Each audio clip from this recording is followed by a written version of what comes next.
চট্টগ্রামের লোহাগাড়ায় বাস মাইক্রোবাস সংঘর্ষে আহত আরও একজন চট্টগ্রাম মেডিকেলে মারা গেছেন। এ নিয়ে দুর্ঘটনায় মোট প্রাণহানি 11 জনের। এছাড়াও গুরুতর আহত শিশু আরাধ্যকে আনা হয়েছে ঢাকায়।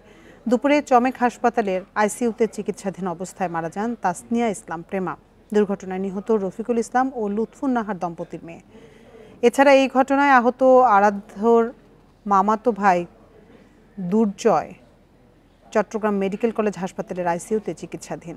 বুধবার কক্সবাজার যাওয়ার পথে চট্টগ্রামের লোহাগাড়ায় বাসের সাথে মাইক্রোবাসের সংঘর্ষ হয়।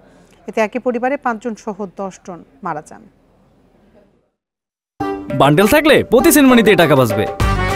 বিকাশ সেনমানি বান্ডেল কিনে জিতুন প্রতি লেনদেনে। পা দুটো তো হয়ে গেছে, ফ্র্যাকচার হয়েছে, মাথায়ও আঘাত লেগেছে, সেজন্য ওখানে স্কয়ার হসপিটালে নিয়ে যাওয়ার জন্য কাজ চলছে। উন্নত মানের একটা হসপিটালে নিয়ে যাচ্ছে, এটা আমরা মনে করছি যে ভালো কিছু হতো।